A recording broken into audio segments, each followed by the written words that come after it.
After he had dealt with Tephres, the wind demon, Solomon ordered another demon to come before him. And there came 7 female spirits, bound and woven together, fair in appearance, and comely. And Solomon, seeing them, questioned them, saying, "Who are you?" And they, with one accord, said with one voice, "We are of the 33 elements of the cosmic ruler of the darkness." The first said, "I am deception." And the second said, "I am strife." The third said, "I am clothed," which means battle. And the fourth said, "I am jealousy." The fifth said, "I am power." And the sixth said, "I am error." The seventh said, "I am the worst of all, and our stars are in heaven." 7 stars, blue and humble in splendor, and always together. We are called goddesses, and we live together. We change our abode, sometimes in Lydia, sometimes in Olympus, and sometimes in a great mountain. These 7 spirits are said to be the same as the 7 Pleiades of Greek mythology, the 7 sisters who were companions of the moon goddess and huntress, Artemis, as well as the daughters of the great Titan, Atlas, and the sea nymph, Pleione. So Solomon questioned them one by one, beginning with the first, and going down to the 7th, saying, "What is your purpose?" And the first said, "I am deception. I deceive and weave snares, here and there. I fuel and excite heresies. But I have an angel who frustrates me, and it is Lamechalal." Likewise, the second said, "I am strife, the strife of strifes. I bring timbers, stones, hangers, and my weapons on the spot. But I have an angel who frustrates me. It is Barushachil."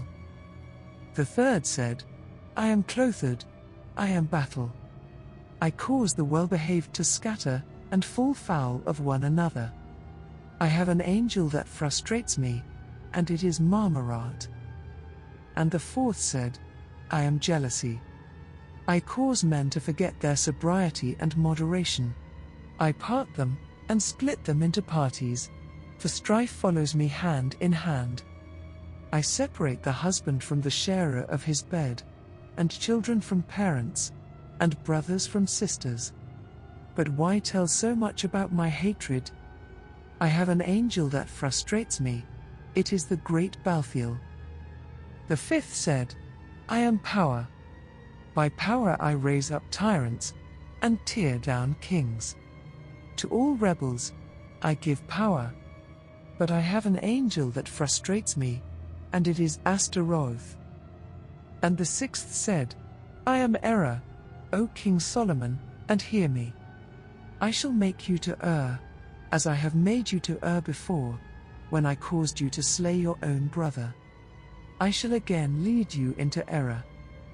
I teach men the art of necromancy, so that they pry into graves. I lead errant souls away from all devotion to God Almighty, and many other evil traits are mine.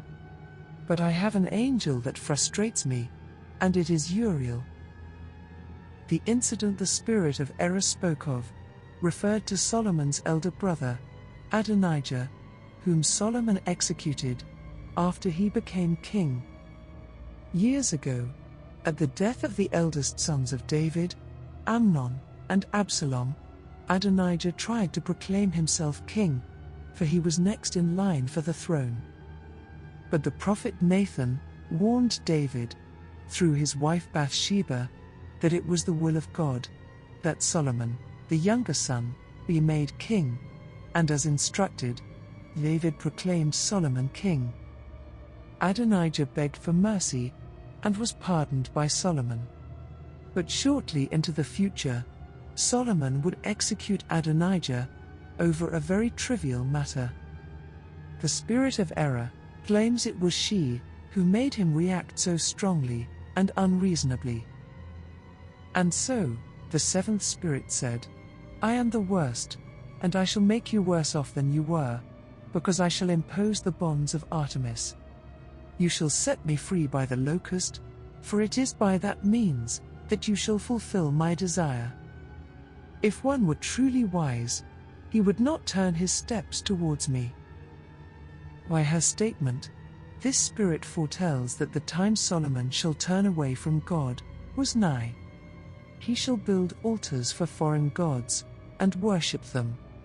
He shall build an altar for the demon, Moloch, and offer sacrifices of locust to him. And it shall come to pass as the Spirit foretold, Solomon would become far worse than he had ever been before.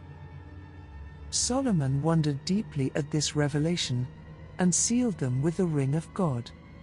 But since they were so considerable and mellow in behavior, Solomon only commanded them to dig the foundations of the temple of God, which was 250 cubits in length. He bade them to be industrious, and with one murmur of joint protest, they began to perform the tasks as commanded.